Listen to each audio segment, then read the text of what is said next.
Hello everyone. This video will provide an overview of online analytical processing, commonly known as OLAP. We will cover the fundamental concepts, operations, and different implementation approaches of OLAP systems. The OLAP cube is a central concept in online analytical processing. It is a multidimensional data structure that allows for efficient data analysis. Think of it like a spreadsheet, but instead of just rows and columns, it has multiple dimensions. Common dimensions are time, product, and location.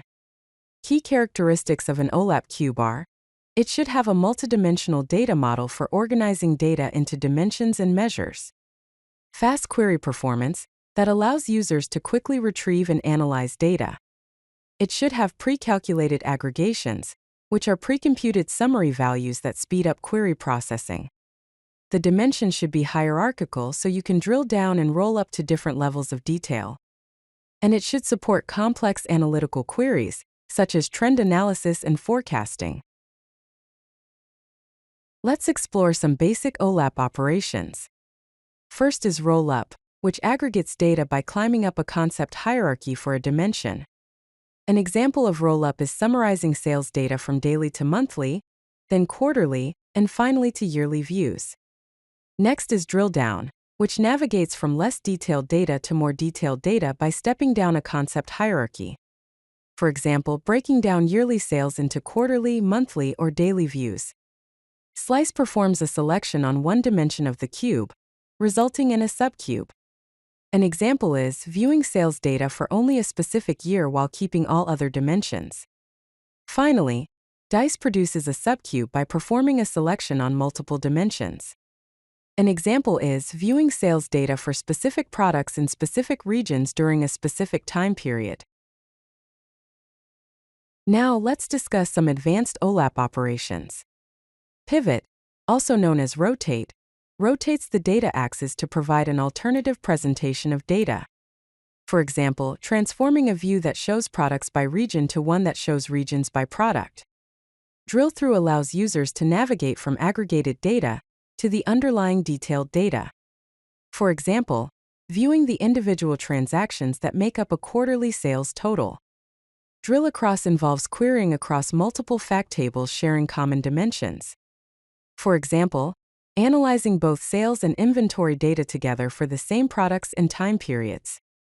Drill anywhere enables drilling in any direction within the dimensional space. For example, starting with product sales by region, then drilling into specific stores, then specific time periods. Now let's discuss ROLAP, also known as relational OLAP. It uses relational databases to store and manage data, implements star or snowflake schema, relies on structured query language, or SQL for query processing, is more scalable for large datasets, and has lower storage requirements. An example of a ROLAP query is select the year product category and sum of sales amount as total sales from the fact sales table. Join the dimension time table on fact sales time ID, and join the dimension product table on fact sales product ID. Group the results by year and product category, and order the results by year and product category. Next, let's delve into MOLAP, also known as multidimensional OLAP. It stores data in optimized multidimensional arrays, pre-calculates and stores aggregations, which leads to faster query performance. It uses specialized indexing techniques and is optimized for complex analytical queries. A disadvantage is that it has higher storage requirements. The graphic on the left illustrates a MOLAP cube, with pre-calculated aggregations indicated by the white circles. Next is HOLAP, also known as hybrid OLAP. It combines ROLAP and MOLAP approaches. It stores detailed data in relational databases and stores aggregations in multidimensional structures. It balances performance and scalability and optimizes storage requirements. A disadvantage is that it has a more complex implementation. The graphic shows the combination of MOLAP cubes for aggregations and ROLAP tables for detailed data. Here is a comparison of the different OLAP implementations. In terms of query performance, ROLAP has medium performance, while MOLAP and HOLAP have high performance. For scalability, ROLAP has high scalability, MOLAP has limited scalability, and HOLAP has medium scalability. For storage efficiency, ROLAP has high storage efficiency, MOLAP has low storage efficiency, and HOLAP has medium storage efficiency. For data refresh speed, ROLAP is fast, MOLAP is slow, and HOLAP is medium. For implementation complexity, ROLAP has low complexity, MOLAP has medium complexity, and HOLAP has high complexity. ROLAP is good at handling large datasets, MOLAP is poor, and HOLAP is moderate. Finally, for analytical capabilities, ROLAP has medium capabilities, while MOLAP and HOLAP have high capabilities. Let's explore the current trends in OLAP.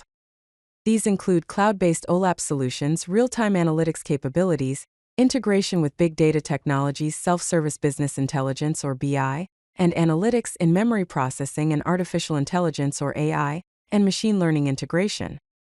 Some popular OLAP tools include Microsoft Power BI, Tableau, Oracle OLAP, Google Data Studio, SAP Business Objects, and IBM Cognos Analytics. If you like this video, hit that like button and don't forget to subscribe. Visit codelucky.com for more such useful content.